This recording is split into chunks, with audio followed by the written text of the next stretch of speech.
Welcome to The Culture Connects. Tuesday, November 19th at 8 p.m. Central Standard Time for Episode 8 of The Culture Connects podcast. Join host Honey and co-host Sherm N Demand, Gordon for an unfiltered conversation on midlife crisis, the highs, the lows, and the journey of transformation. Honey, a West Side Chicago native, is a mother, a serial entrepreneur, CEO of F. Turner Marketing Solutions, and VP of the Aisha Sisterhood, Inc. She brings a wealth of experience, resilience, and insights from her journey as a leader and community advocate. Sherman Gordon, also a West Side native, is a father, founder of Hood Heroes, a talented artist, owner of Suite 41 Studios, part owner of Wallacom TV, and a dedicated entrepreneur. Sherm N Demand brings a unique perspective on life's challenges and triumphs. In Episode 8's topic, Midlife Crisis, Honey and Sherm dive deep into what it means to face the turning points in life, whether that's career shifts, personal growth, or new ambitions. This conversation will be real, relatable, and inspiring, exploring how a midlife crisis can become a powerful moment for change and renewed purpose. Don't miss out on this thought-provoking episode. This is an Aisha Sisters production. Hello. Welcome, everybody. This is the Culture Connects podcast, and I am your hostess, Honey. Thank you all for joining us today. Should be a good one, you guys. Let's go. I'm joined by my co-host, Sherm N Demand Gordon. We're going to touch on midlife crisis. Say hi to the guest, Sherman. What up? Sherm N Demand is in the building. We finna have a conversation today. Let's get it. Lord. You ready? You gotta be ready. Oh, honey, I was born ready. You know what I'm saying? I got my Pac shirt on. You feel me? So you know I'm ready. Let's get it. Yes.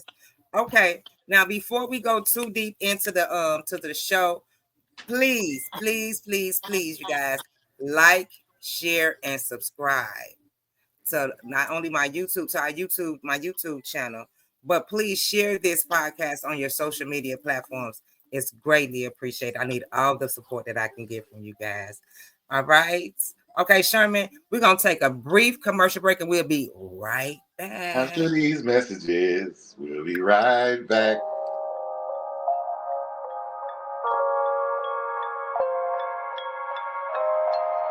Join us for our brand new podcast, The Culture Connects.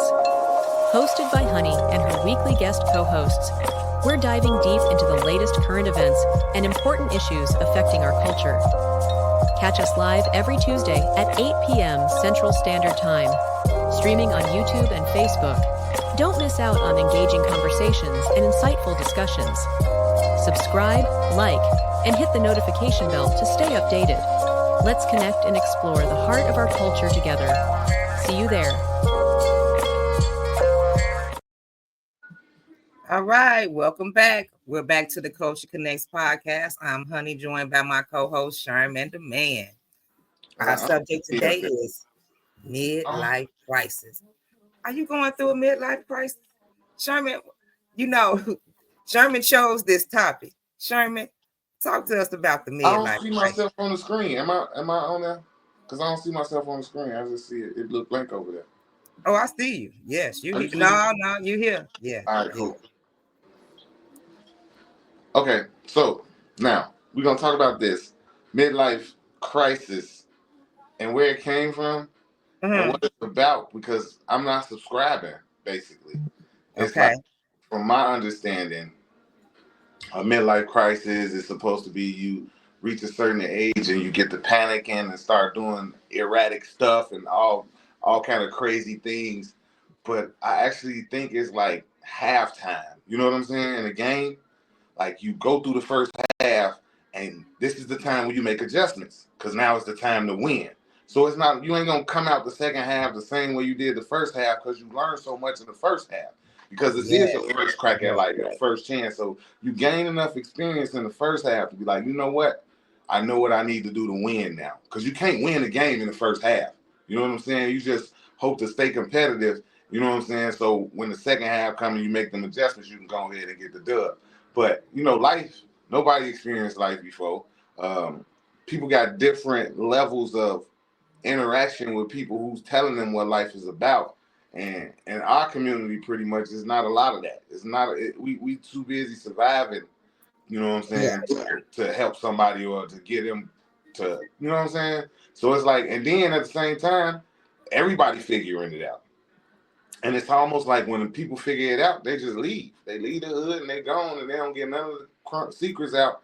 You know what I'm saying? But like I said, I don't subscribe to the midlife crisis. I think it was probably female made because a lot of men got to the halftime. It's like, Joe, this shit ain't working. I got to do something different. And that something different might have been somebody different. So it's a crisis. No, it's not a crisis. I know what I need to do now. Ooh. And I'm making the moves to win. That's basically what I believe it is. Yes. So my midlife is not a crisis. My midlife is priceless because now I got the knowledge and the wisdom to move forward to win in life. Yeah. And a lot of people like to get a halftime reward. You know what I'm saying? Like, I've been doing this. I've been working all this time. Let me go get a car that I couldn't afford coming up. You know what I'm saying? Let me show how successful I am. There ain't nothing wrong with that. Ain't nothing wrong with rewarding yourself for doing good. You know what I'm saying? Yes. Ain't nothing wrong with that. I agree with you to a certain extent too, because like you said, the first half, like growing up, well, in my early adulthood, it's trial and error. There was no book. You know what I'm saying? So you win some, you lose some, you live, you laugh, you learn, all that stuff, right? But I think, like, for me, just like what you just said, like, I raised 4 children. So the majority of my early adulthood was spent pretty much in survival mode, right? And as each child got grown and grew into adulthood, it was financially beneficial for me. You understand what I'm saying?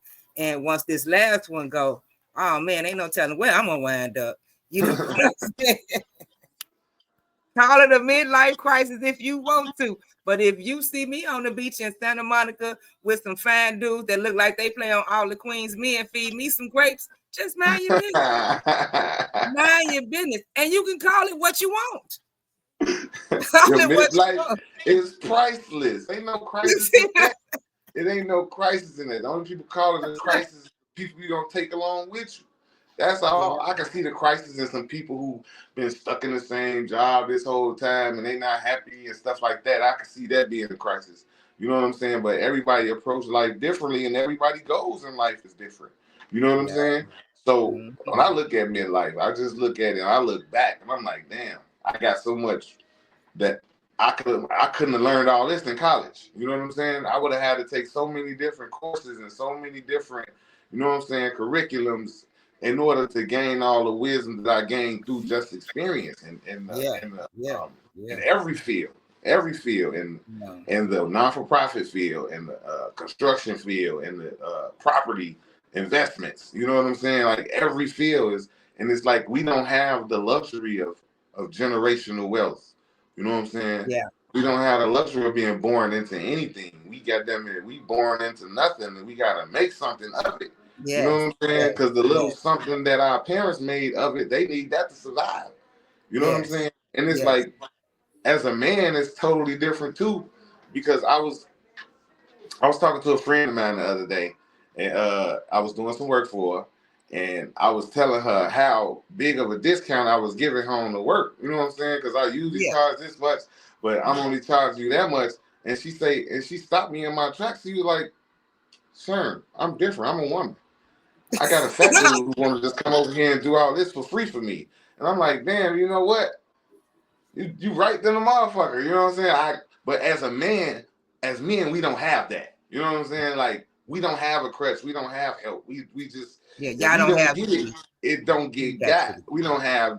We ain't got those.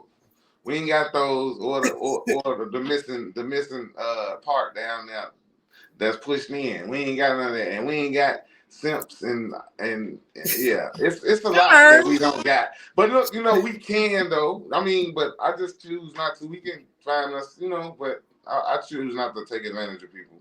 I don't really want to take advantage of people. You know what I'm saying? But it's possible, but I'd rather do shit the right way and do it the good way. And that way, in this midlife of mine, I can enjoy the fruits of my labor. And it's like, at this age, you understand the ebbs and flows of money.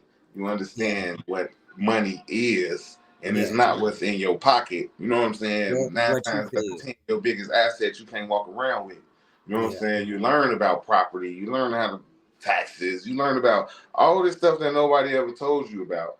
All the things you learned, the whole American dream is a fucking lie, based to get you trapped inside of a game that they want you to keep playing.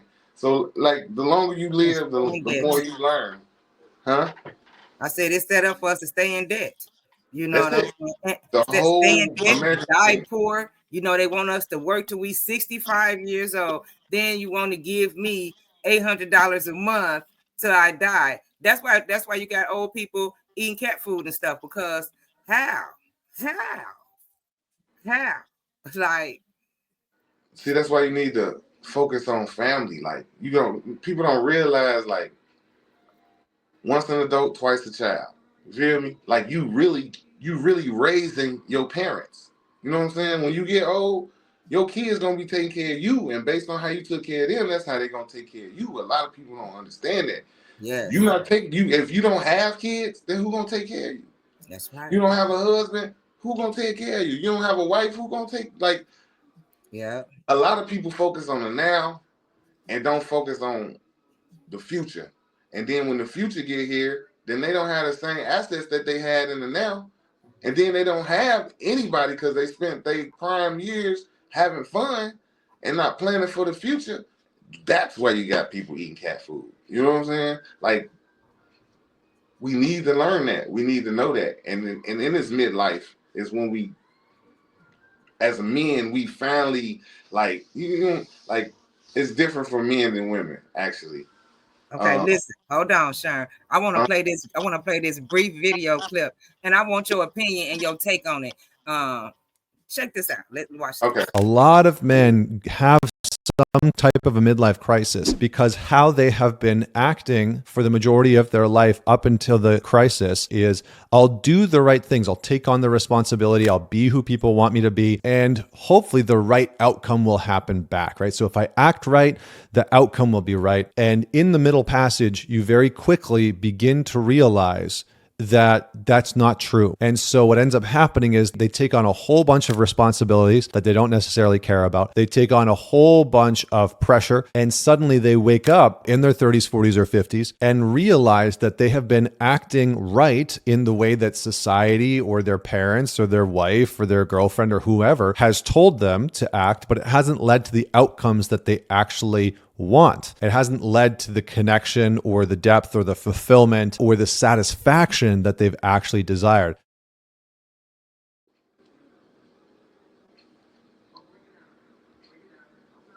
I done took myself off the screen.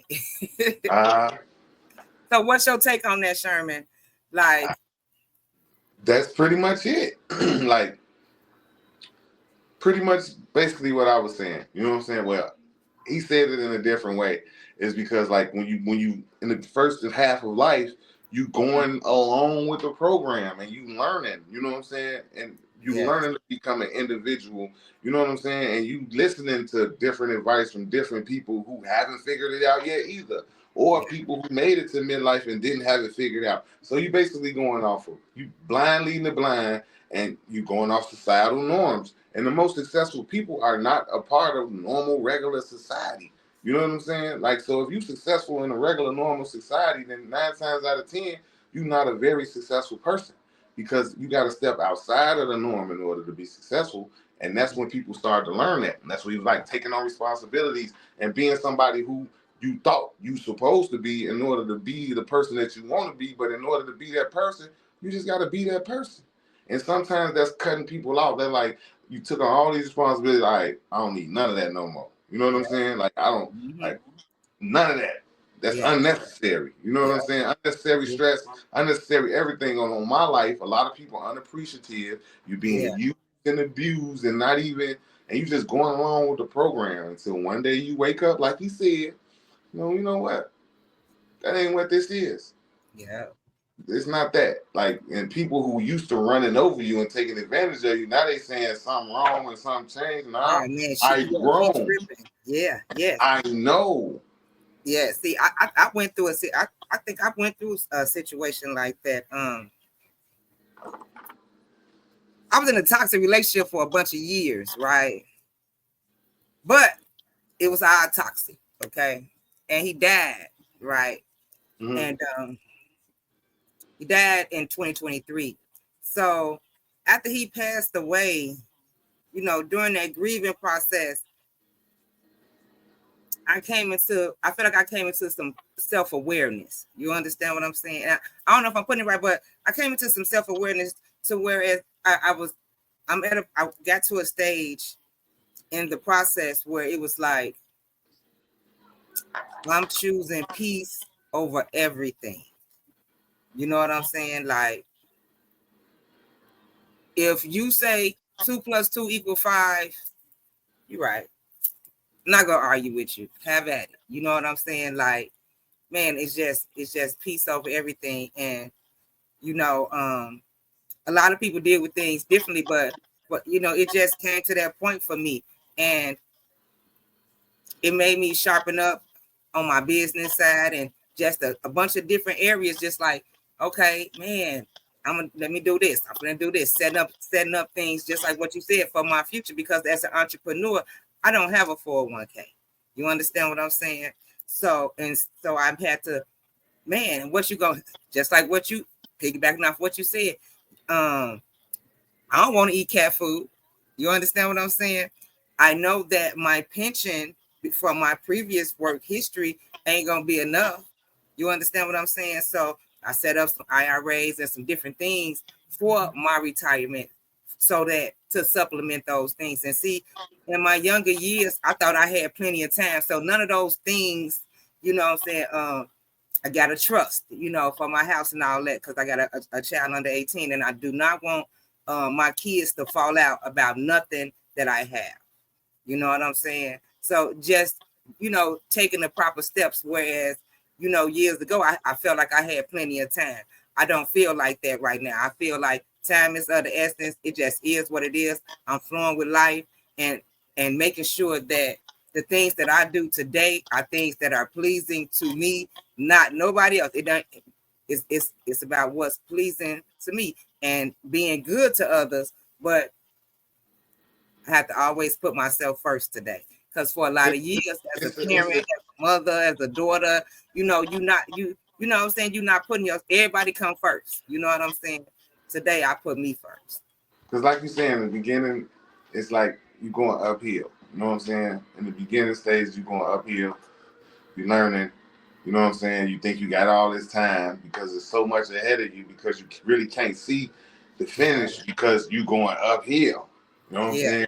So the midlife is like you on top of the hill, and you can look back and see everything, and you can look forward and see where you want to go. You know what I'm saying? And where you leave from this top of the hill is where you going. You know what I'm saying? So yeah, it's a big difference between going up the hill, not knowing nothing, listening to everybody and all this, and taking on responsibilities you don't even have. But then when you get to the top of the hill and you turn around and look back, you're like, and you standing there by yourself. You standing there, of course you're standing there by yourself. You know what I'm saying? And you like, okay, well, you standing there by yourself getting perspective. Even if you with somebody, when you reach that point in your life, you just got to evaluate everything. Is this the right person? And so while I'm on top of this hill looking, and I'm looking down on the past and what I've done, and I'm looking forward to my future and where I want to go, and the many different paths that I can take, I need to take it all in, and look and see what I need to take on this journey. Because once I get on this journey and I'm going downhill, I can no longer see everything in front of me. And I can't really rely on anything in the past because it's on the other side of the hill. I'm over the hill now. You know what I'm saying? So now I'm going full speed ahead because I got the momentum of going down, and I can see the finish line. I don't know where it's at. I can see it, so there's a sense of urgency that I ain't on no bullshit no more. It ain't no more time to bullshit. Ain't no time. I want to get to my goal before the finish line. You know what I'm saying? And on the way up the hill, you're not thinking about the finish line. You're not thinking about that. You know what I'm saying? Like, you growing up, you got to be killed to die. But when your friends, they die, they got killed. But now, on the way down the hill, your friends dying. They just dying from old age, from lack of taking care of themselves, from all different kind of things. Like, so of course that's a difference in the sense of urgency. Okay, yeah, fuck that. I can afford it. Let me go ride me a Benz. I can. I worked my whole life. I deserve it. Let me ride this. It ain't gonna hurt me none to spend some of my money while I'm here. So let me do it because I deserve it. Ain't no crisis in that. There's no crisis. That's right. I can't see crisis in that. Okay, I want to say hi to some of our guests. Hold on, Sherm. Al, thank you for tuning in. Latasha, thank you for tuning in. Santino White said, for me, my midlife crisis today is enjoying my peace. In the first part of my life was spent trying to make my way in life, trying to find out who I was as a person. Yeah, that's right. You try, and Santino, we had this conversation the other day when I was when I was outside looking homeless, and I was laughing at myself and telling, when you grow up sharp, you know what I mean? Once you get older, you ain't got to do that because everybody know how to put that shit on. You know what I mean? So it's still like a thing, whereas the stuff that we found important in our youth, once we get to a certain age, those things don't hold as much value anymore. Ben, how you doing, brother? Peace and love. Thank you for tuning in. Shabbat shalom. Peace and love, bro. Thank you guys for tuning in. Peace and love, Queen Sue. Okay, now Sherman battery then went dead. We figured this may happen. You know what I'm saying? But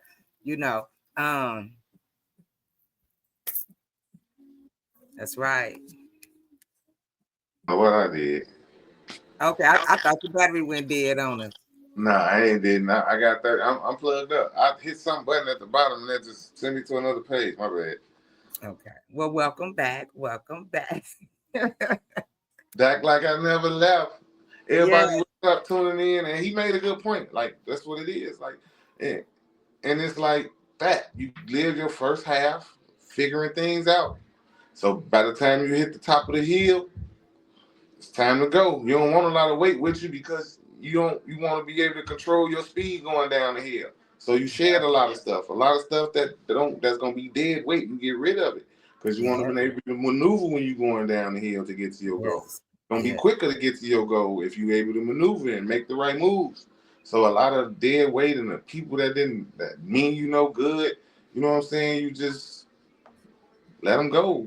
And a lot of things that bothered you back in the day, like you say, you outside looking crazy and bummy, you don't care. When you grow no, we was laughing. I walk around in work clothes and painted up every day. I'm a dirty old man every day. Right. The dirty old man get clean. There you know what I'm saying?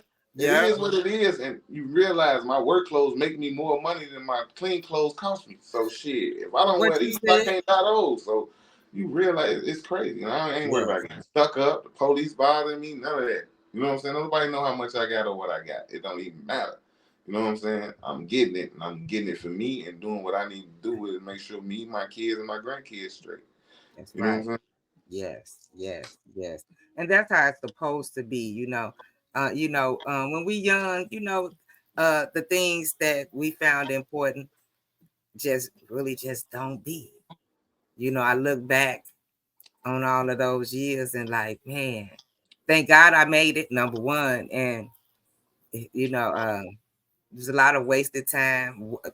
Oh my God, an undeniable waste of money. But I definitely have some beautiful memories and some experiences that I will have with me forever. But at the end of the day, that first half, you know what I'm saying? I think my second half is busting. It's busting harder than that first half.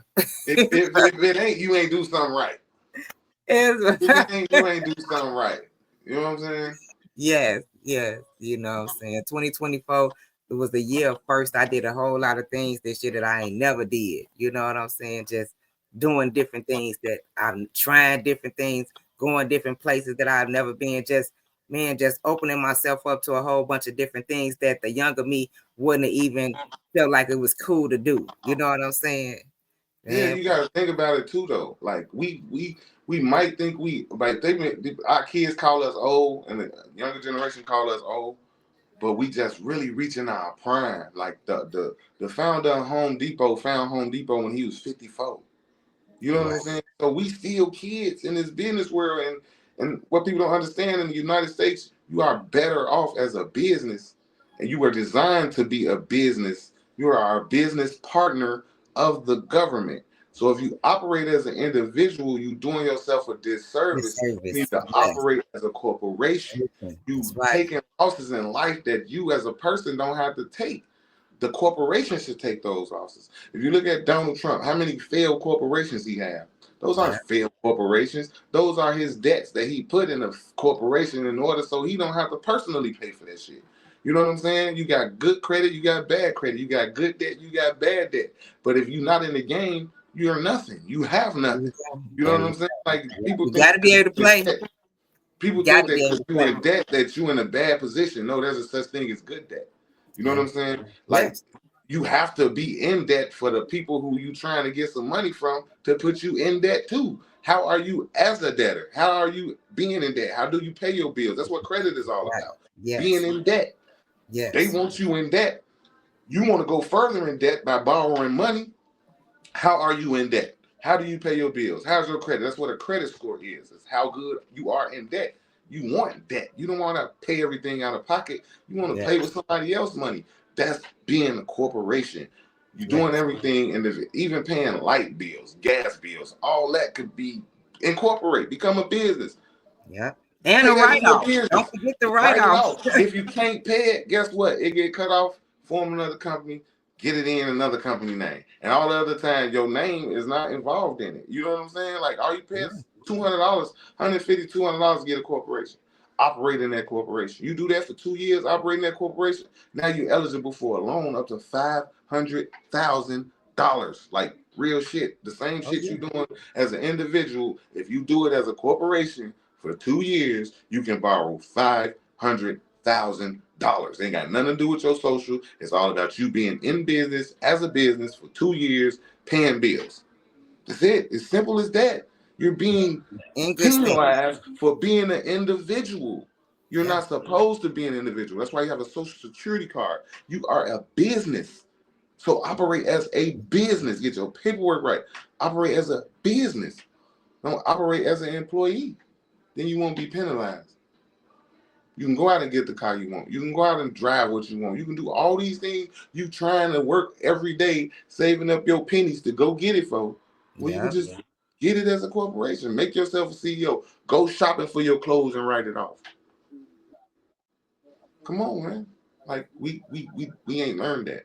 We haven't learned that. They didn't teach us that in school, and there's not enough of us that know it who willing to reach back and teach it. That part. Like the other people do. Feel me? When we feel we made it, we leave and we turn around and we throw it back in everybody else's face, and we spend the time. You know what I'm saying? Nah, it ain't supposed to be like that. We supposed to grab somebody else. Yeah, come on. You grab him. Come on. Let's all come on. And we ain't got to go nowhere. If we pull all each other up in our own hoods, we ain't got to go nowhere. A lot of times, though, we have a huge mistrust in the hood, because I offer free consultations to a lot of different people, and I don't know if they don't want me to know how bad their credit is or what, but you know, it's like pulling teeth, really trying to help a person, and it's so crazy because it's lonely at the top. You want people, you want everybody around you to succeed. You know what I'm saying?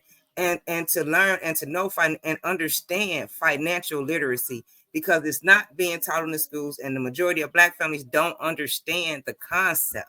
So, you know, I all my children are definitely financially literate. You know, even the 14-year-old, he's learning.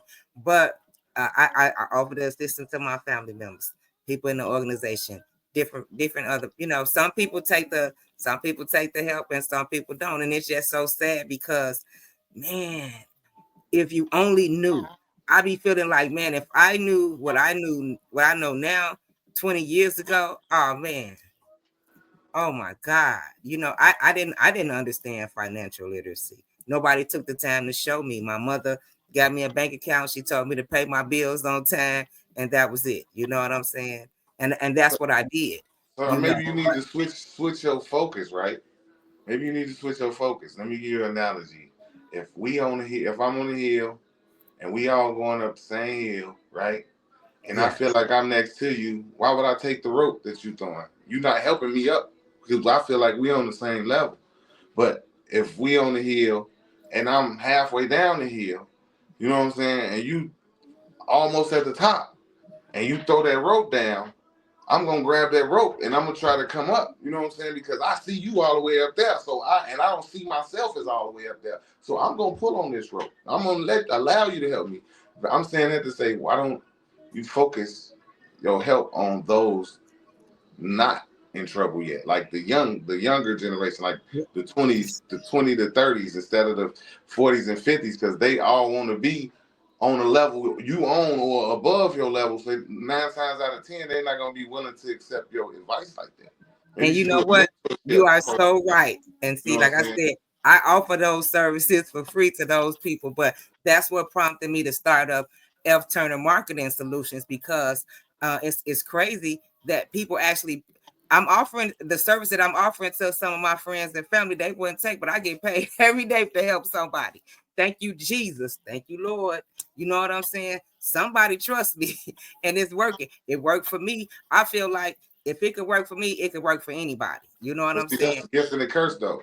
That's the gift and the curse, because you can have everybody coming to you for it, not appreciating it, demanding it, thinking that they deserve it, even though, you know what I'm saying? Like, what you do is different. Like, I do construction, so it's like, when people come at me, they like to take advantage. Or they like to do it, want to do it, don't want to pay the full price. I always want a discount. Oh man, that ain't it. But it's like, damn, I got a family to feed too. You know what I'm saying? Like, so you don't want my kids to eat. You don't want me to be able to pay my child support. You don't want me to be able to let my grandkids know for Christmas. Like, I don't mind doing this, and I would do it for free if life was free.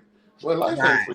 So I need to pay somebody something, and I'm not charging you what I would normally charge people. You know what I'm saying? And it's like, in our community is different. You know what I'm saying? It's like, when we got somebody that we love in a position to where they can do something for us, instead of paying them and getting them a tip, we want a super discount or it's for free.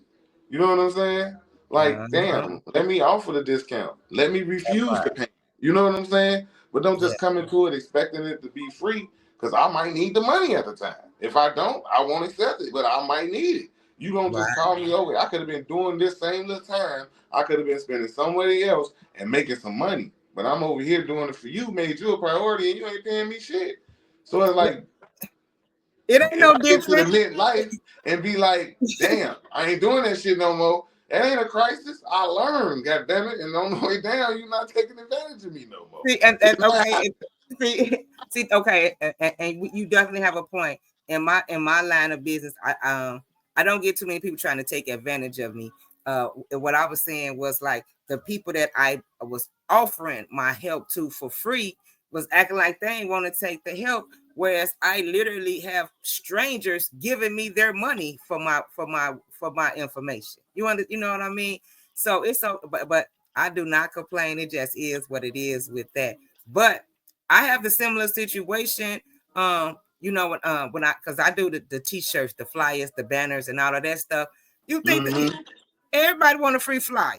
You know what I'm saying? You know, everybody wants you to do something for free.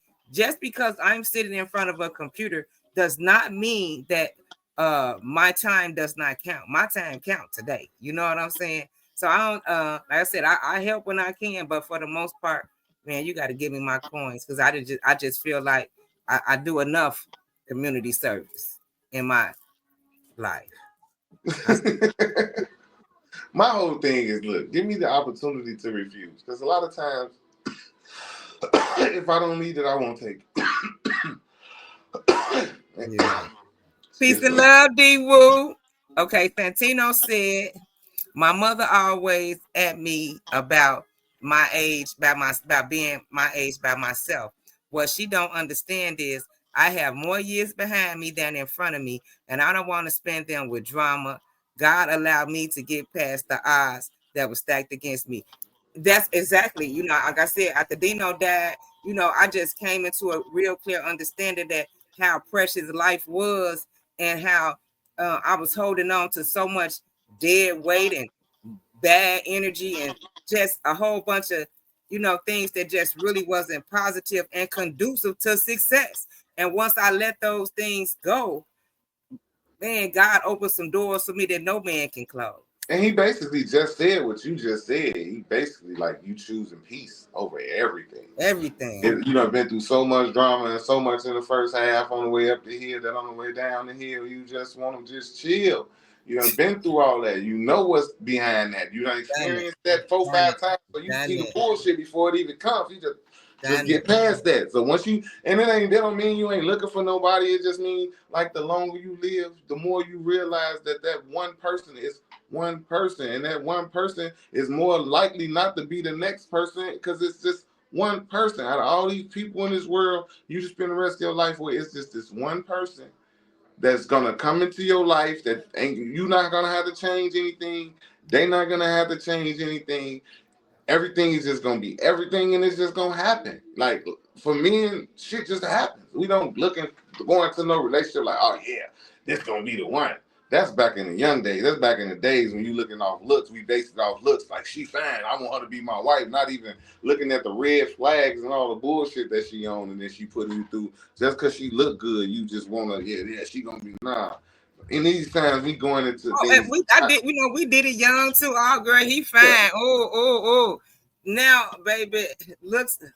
That's one of the last things. Now, don't get me wrong. There definitely has to be a physical attraction, but man, you got to intrigue something in my mind for me to even want to be bothered. It's not predetermined. It just happened. Like, damn, this shit just going along, and the next thing you look around, it's been a year. Like, god damn, it's a whole year. Yeah. Fuck. Okay, cool. Next thing you know, it's 2, 3. Damn, fuck, shit. This life now. You know what I'm saying? Like, you fall into a routine, and that's just how it happens. You know what I'm saying? Like, and that's what he talking about. He on some peace shit. Fuck the drama. I don't need nothing else. I just want some peace. And if you come into my life and you go along with it and you bring in peace with it, and we can get along peacefully together, then hey, let's go.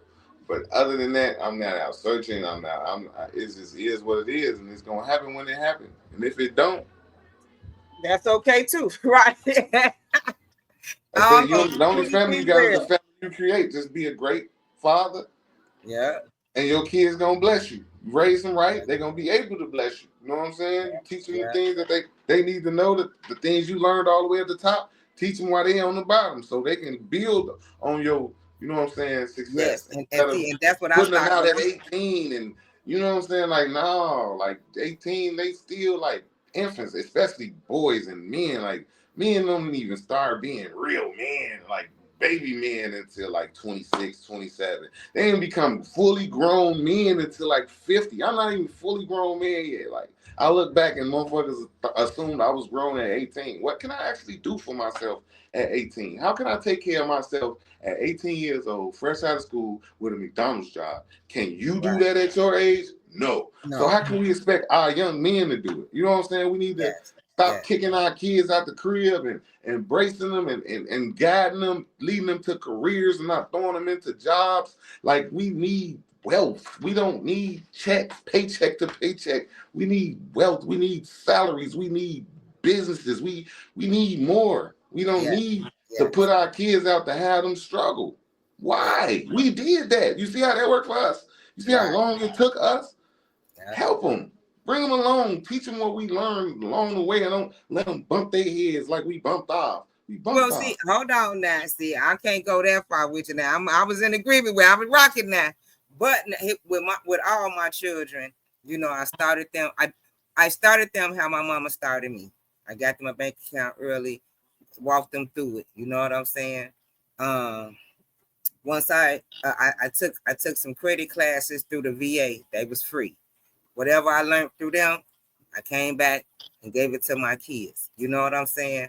But at the same time, they still had to make their mistakes. You know what I'm saying? They, mess up or whatever. But at the end of the day, as a parent, we can't protect our children from that. What we do is you allow them their process, and when they fall, instead of kicking them while they're down, you lift them back up and you ask them, so now what did you learn? Okay, this happened, so what did you learn from this, and how can we do better going forward? Because at the end of the day, everybody has to have their process. Danielle say, D Woo said financial literacy is important.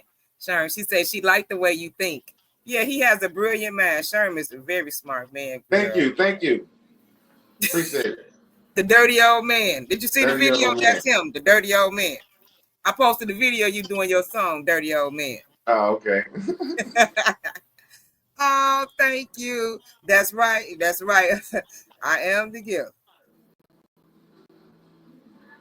Peace and love, Kevin. Kevin say the bad guys in the building. What's up, y'all? What up, K Dub? Peace and love. K Dub checking it out. Yeah. Okay, hold on, Sherm. I got one more video. Okay. And then we're gonna continue. Okay, cool.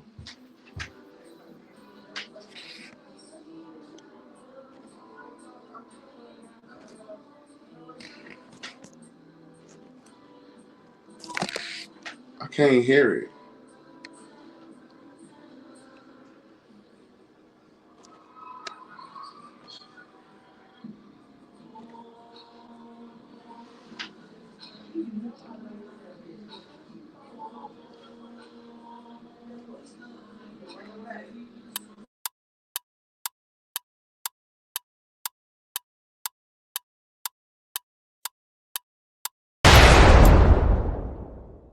Welcome to Aisha Sisters Productions.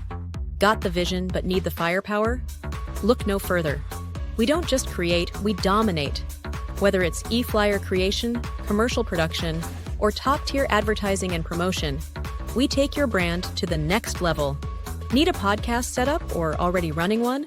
Let us handle the backstage production like pros. Stay in front of the mic while we handle everything behind the scenes. Don't just get noticed, get remembered. Contact Aisha Sisters Productions today for all your streaming and production needs. It's time to elevate your brand. We'll take you there.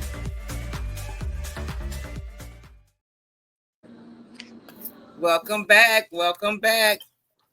This is the Coach Connects podcast. I am Honey, joined with my co-host Sherm N Demand. This has been a wonderful, wonderful conversation on midlife crisis. You know, like I said, when he first mentioned it to me, I kind of laughed it off because I'm like, we Black, we don't go through that. You know what I'm saying? That's the white folks stuff. He was like, no, like my birthday coming up, the podcast be right after my birthday. Let's talk about it. And once I started doing my research and my due diligence, like it really is the issue. You know what I'm saying? But like he was saying, and piggybacking off of him, like it really isn't an issue. You know, it's about perspective and how you look at things. See, you know, you can get up in age and look and panic and act irrational and do crazy things if you want to, but the object of the game is to look back. You know what I'm saying, and do a self reflection and push and see what you can do to help you go forward. You know what I'm saying? It ain't about looking back. It ain't about complaining about what happened. And it's about doing the best that you can with the rest of the days that you got left. Because like Santino said, you know, once you hit that middle age, shoot, we got more years in front of us than we do, more years behind us than we do in front. See, the first half is about the hustle. The second half is about happiness. You know what I'm saying? Like you hustle the first half so you can be happy the second half. Like you can enjoy the second half. You know what I'm saying? Yeah. So it's like, and a lot of that urgency come from, okay, now I'm trying to get to the enjoyment now. Like let me get to the joy. Like I'm stacking it, and if you get to that point and you're not stacking it, okay, it's time to start stacking it. You know what I'm saying? If you is stacking it, you're like, all right, at what point do I just enjoy it? And it got to get to a point to where we enjoy it. Like, you know what I'm saying? We got to get to the point to where we enjoy life. So it's like, just think about it. If you got to put in 80, if you got to put in 80 to get 100, put the 80 in. Some people like to put the 80 in first. Some people like to put in 20 chill, another 5. But eventually you're going to have to put in the 80. So it's like, that's how you look at life. Like, you gotta put the work in order to get the enjoyment out at the end. There ain't no way around it. Like, ain't no way around it. you might be able to have. It's only a certain amount of fun you're gonna be able to have your life. You know what I'm saying? You either gonna have it while you're young and you broke, or you gonna have it. And if you have it while you're young and you broke, you're gonna be broke at the end. If you have it at the end, hold it up until the end, you're gonna be wealthy at the end. You can enjoy life, go to islands instead of clubs. You know what I'm saying? You go buy property instead of rent apartments. You know what I'm saying? You want to be at that point when you get to that top of the hill, when you start to get down here, when you what they call over the hill. That's why I look at over the hill. Okay, I done been through all the bullshit, all the struggle in the beginning, got to the top. Appreciate what I've been through. Now I'm taking the fastest path down this hill to my goals so I can succeed and be happy in life. So I'm over the hill. I'm not in the streets. Fuck that. I'm cool. I'm over the hill. I done been through all the bullshit. Now I'm on my way to my success and my goals and live my life and get my yacht and travel the world and build my own tiny house on the school bus and travel the world and not worry about paying taxes my whole life. You know what I'm saying? Train my kids, teach them the skills that I've obtained over the years. My daughter know how to fix houses, put in electric. My son know how to put in floors. He's 10. You know what I'm saying? Like, I want to teach all these skills that I've accumulated over time to make sure they're successful as possible. So if I do get old and I need some help, they're in position to help me, because that was the whole point. We the cheat code to our kids. We are the cheat code. We made mistakes so they don't have to. Okay, call me. Oh, if you do that, that's what's gonna happen. And they're gonna do it, and they're gonna see that's what happened, and then they're gonna listen to you for the rest of the time. Because they're gonna know. Think you know, all right, go ahead and do it. Then they do it, they don't. You was right. I know, because I've done it. That's what I'm saying. You got to allow them their process, but you got to be there, right? And you know, we can't kick them while they down. And that be the I think for a lot of people, and not just parents. You know, when a person is down, we like to kick them. I'm so far removed from that. You know what I'm saying? Because I didn't been down. So when I see a person down, I just want to help them up. You know what I mean? It's either two things though. It's either we don't warn them and allow them their process, and then tell them at the end, "I knew it. Blah blah blah blah blah." I told you so. Or no, not I told you so, because you didn't tell them. You just allowed them their process. And then it's another way you can go about it. You can tell them about it, not allow them their own process, and then when they do their own process, say, "I told you so." No, what we need to do is we need to forewarn, then allow the process, and then when they process fail, come back and like, okay, this is what happened, and I forewarned you that this is what happened, but sometimes you got to experience things on your own, and in the future, if you need advice, I'm still here, and hopefully you'll heed it from now on. You know what I'm saying? That's how we got to approach. Don't take it personal because they don't listen to you. You still give them the best advice. They need to learn on their own, like you said. That's their process. But in the future, they will allow you to become part of their process if you allow them to have a process and be wrong, and they know you're right. So then they'll go forward. Especially if when they mess up, when your response isn't, and I told you so. You know what I'm saying? Somebody's saying something. In order to help someone, they must first help themselves. Many times those trying to receive help is not really trying to elevate. They just want the service of one's hard-earned work and sweat. Make sure when time is given, it is to those who expect success for the future and not just for a quick come up. You baby, Karen, you said a mouthful. That's my sister from Mississippi. Yes, indeed, sister, because a lot of people ain't looking for no help. They just want to ride your coattails to as long as they can. You know what I'm saying? That's real unfortunate, but those people don't succeed. No, that's true. But the way I look at it, right, and by doing the nonprofit thing for the last 3 years, you know what I'm saying? It's like this. You do with the intent of good, and if somebody take advantage of that, that's on them. You know what I'm saying? Like you can't take that personal because you did for the right reasons. You know what I'm saying? So if you help the wrong person, that's not wrong of you. You know what I'm saying? They just didn't receive that help right, and it don't, you don't take that out on the next person. You know, I'm gonna help less because the last person didn't receive. No, I'm just gonna help everybody the same. And the people who receive the help, they come back for more. I'm gonna keep giving. And the people who taking advantage, they're gonna take the help one time and they're not gonna come back anyway because they took advantage. You know what I'm saying? So it's all about being a helpful resource, a resourceful resource that people can keep coming back. So they stupid if they fuck you over. You know what I'm saying? It's crazy of them to get over. Oh, but they do it every day. Peace and love for Tima. Queen But that's a Susie. blessing when they do that, though. That's the blessing. If they do that, that's a blessing. If you get over on me, you got over on yourself because now you done fucked up. Yeah, Because you I'm burnt the way more bridge, and I hope resourceful. you And never need me again. hey, and guess what? When they do, I'm still gonna help them. That's just who I am. That's That's, just who I am. I mean, it's just that's, because that's why who I you are. help. It's not who I help. It's why I help. I help because I can and they need it. Those are the only two criterias. If I can and you need it, I'm gonna help. It ain't no other. See, and What that's other the beautiful, criteria? and that's the beautiful way to look at it. Because if a person needs some help, I'm definitely helping. You know what I'm saying? But if I help you, and you try to, and I feel like you trying to play with me, no, I'm not gonna help you no more. You know what I'm saying? Because it's a whole bunch of other people in the world that need some help. So That's not true. I don't believe you. I don't believe you. I trust me. I don't believe you. Trust me. Trust me. I do. Yeah. Oh no. Oh no. It might not be the same type of help, but if they was in dire need, you'll still help them. No. No.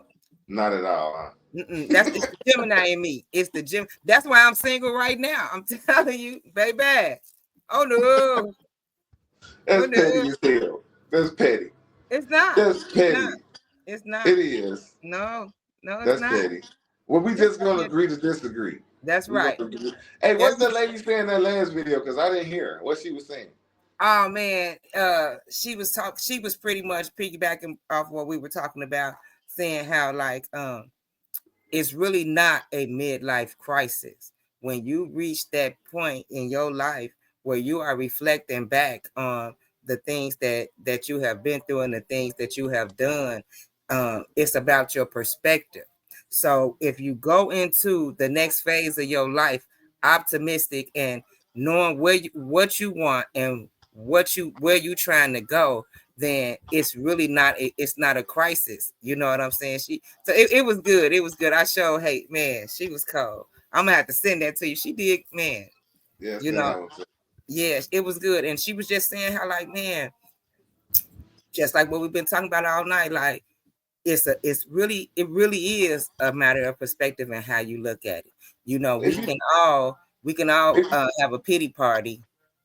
If you think about it though, like all the old people, well, not all the old people, most of the old people who did what they had to do, they living good. You know what I'm saying? They got a nice house on a decent block, keep the lawn cut. You know what I'm saying? Got a nice car for Sundays, a decent car for during the week. They can help their kids out get loans and, you know what I'm saying, help their kids get properties and cars. You know what I'm saying? Like, so midlife is really where it's at. It's really prime. You know what I'm saying? It's really a prime time. And it's like, if you think about it, all the things that these shorties doing, selling drugs and all these things, is really to get things midlife. The cars, the houses, all those things that you attain midlife is what all the drug dealers are trying to get, minus the chains. You know what I'm saying? They doing all that fast living to get the properties, to get. Okay, so I don't know what he probably hit the button again, but peace and love, bro. How you been? Thank you for tuning in. Thank you. Big mighty, not the little. Oh my goodness, y'all look, y'all got me smiling tonight. That's right, Karen. Yes, indeed. Yes, indeed. You know, man, this was a great topic. This was good. This was good. This is good. You know, but speaking on the midlife crisis, man, it's all about perspective. You know, I had a great time in my younger years. I had a great time. And like I said, it was definitely and piggybacking off of Sherman, you know, when I was young, I wanted the things that the older people had, as you know, just like, you know, I wanted those things, but but instead of crawling like a regular person worked they 20, 30 years in their job and reap the rewards, you know, I chose the faster lane. And in choosing that faster lane, I made some mistakes, bumped my head a few times, you know, had some run-ins with the law and some more of it. You know what I mean? But I thank God that not only did I make it through that when I came through it, you know, God allowed me to be able to live the life that I dreamed of at that age today. You know what I'm saying? So there's a whole lot of gratitude in that, you know. But it's about the choices and the decisions that you make. You have to start at our age. You know what I'm saying? You have to start making choices and decisions that will be beneficial towards you growing older, you know, because once you hit 45, you know what I'm saying? Like, you definitely have more years behind you than you do in front, you know. It just happened like that. That's the way of the world. The average Black person don't live past 90, you know. So we have to make the choices and decisions that's going to make us happy and pleasing throughout the rest of our days. Karen said, in both of y'all perspective, what would y'all say is the midlife crisis? I'm back. Okay, Karen said, in both of our perspective, what would you say is a midlife crisis? I say a midlife crisis would be never getting to the top of the hill, like never getting to the top of the hill to see what you've been through, to see where you're going from, never having that perspective, never having that goal. You know what I'm saying? Like never going towards anything. You're just struggling, just going uphill your whole life. That's the crisis. When you get to midlife and you haven't reached at least 3/4 up the way of the hill, like, you know what I'm saying? Like you still just stuck on the bottom of the hill. Like that's a crisis. But when you reach midlife and you near the top of the hill, or you reach the top of the hill and you can look back and see all the things you've been through and how they have contributed to being the person that you are to that date, and how awesome and dynamic you are, and how fucking prepared you are to finish, to get to your goal, how could that be a crisis? That's not a crisis. It's a crisis when you're not there. Like, damn, you're not there. That's a crisis to me. When you still going uphill at midlife. Midlife, you should be near the top, on the top of the hill, looking back, learning from your mistakes, picking out your path going forward to your happiness. Okay. Well, see, and I agree with you, Sherman. It's all about perspective. You know, fear is face everything. You know, you can face everything and run. You know what I'm saying? I ain't running. You know, when you get to that point where, because a lot of times it's not a number. It usually be a situation. You know what I'm saying? You just wake. A lot of times, you know, stuff be happening in your life, and you wake up one day like, man, listen, some got to give, bro. You know, and it's about how you look at it. Like, some people can look at, oh, I'm getting old, and start panicking and doing all type of craziness. And then other people can follow their 5 Ps. Proper preparation prevents poor performance. You understand what I'm saying? See, when I reached that situation where it forced me to pause and look back, self-reflect, and plan for my future, you know, I didn't run. You know, I didn't get scared. I didn't make no irrational decisions. I did what I had to do. You know what I'm saying? For me and my family, as far as creating generational wealth and making the choices and decisions that would be pleasing to me in my later years. Hmm. You Well, know, that's answering Karen's question. well, get Peace and love, Kelly. And I still eat my turkey bacon. Okay, Karen said, damn, I'm in midlife crisis. whoa, Karen, whoa, whoa. no, you're not. No, you're not. K Dub said, your health is your wealth, including mental health. That's why I'm on a path to finally living my dream. I lost my parents young and had to man up early. I was living fast as a youngster. Now I move at my own speed, and still young enough to be that flat granddaddy. That's what I'm talking about. Go ahead, Paw. And you know what? And you're right. Like, when you lose parents early, it does force you to grow up a faster. I didn't lose my mom until I was about 45 years old. But at the end of the day,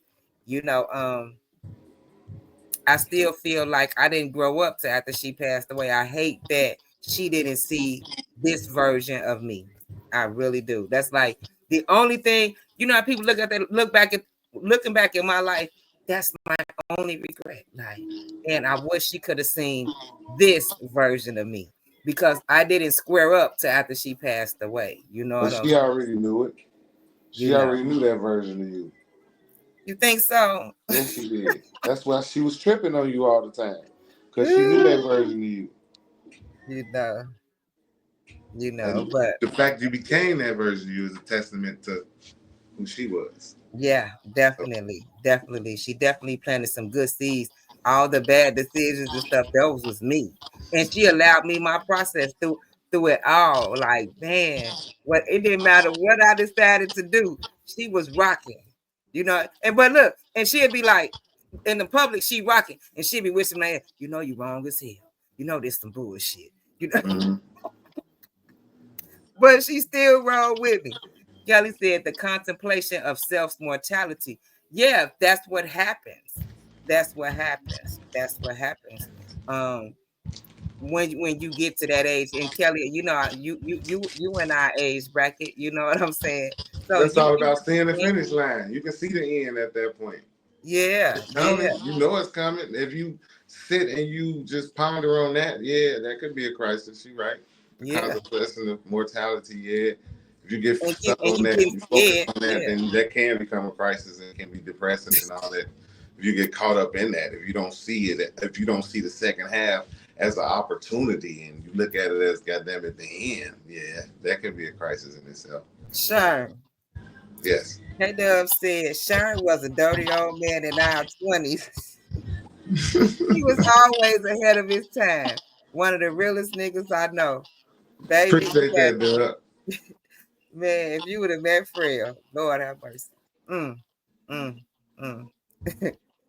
Realest nigga on Kidville. But anyway, I didn't look now. I didn't hit something. Okay, you guys. Thank you all for tuning in. This was wonderful. Tune in next week. I got my brother Mike Thompson coming in. Beautiful show. We're gonna take one brief commercial break before we close out. Thank you guys. Join us Tuesday, November 26th, 2024, at 8 p.m. Central Standard Time for a powerful discussion on the Culture Connects podcast, hosted by Honey and Michael Thompson. Honey, a proud West Side Chicago native, U.S. Navy veteran, and mother of 4. Honey is a dynamic force in entrepreneurship and community service. She's the CEO of F. Turner Marketing Solutions, Vice President of the Aisha Sisterhood, Inc., and a serial entrepreneur passionate about uplifting her community. Another proud West Side native, Michael is a visionary entrepreneur whose ventures span from premium beauty products to luxury transportation and cutting-edge AI marketing solutions. As the owner of Hollywood Goddess Hair, Black Elegant Transportation, and Tough AI marketing firm, Michael merges innovation with purpose to create impact and inspire excellence. Our topic is the election that separated Black America. This past presidential election has sparked deep conversations and differing perspectives in our communities. Join us as we unpack how this election has divided Black America, explore its impact, and discuss the challenges and opportunities we face in the next 4 years. This isn't just a podcast, it's a conversation that matters. Hear the unique perspectives of 2 influential voices who are shaping the narrative of our community. We'll discuss the political divide, its roots, and how we can collectively move forward. Set your reminders and bring your voice to the table. This is an Aisha Sisters production. All right. Thank you guys for tuning in. This was a wonderful conversation. Thank you so much, Sherman. Glad to be a part. I really appreciate your support. Yes. We got to get you back on for something else because you was wonderful. Thank you all for tuning in. Sherman, plug yourself. Your studio, you got a bunch of stuff going on. Tell the people. Okay, I am Sherm N Demand, aka the Dirty Old Man. I'm an artist. I make over the hill music. So everything I was talking about, I don't do nothing. I don't rap about nothing that's behind the summit. I'm talking about things I've learned from and going forward in success in life. So it ain't no drill, ain't no trap. Check me out. Sherm N Demand is the artist name on all major streaming platforms. We got Hood Heroes. It's the organization, a nonprofit organization where we give back to the community with different food drives and things like that. We're trying to grow to start doing job career development, you know what I'm saying, and things of that nature as well. So yeah, I mean, that's pretty much all the important stuff. Studio 41, you don't want to talk about Suite 41 Studio, that's basically where I am now. It's the studio that I have. Part on While I Can TV, you know what I'm saying? The longest streaming Midwest platform. There's over 400,000 subscribers on YouTube. Just a lot going on, you know what I'm saying? Like, yeah, a lot of positive. So at midlife, my midlife is priceless. It's not a crisis. Thank you. Once again, thank you all for tuning in. Please join us next week, and you guys have a wonderful week. Thank you for watching the Culture Connects podcast.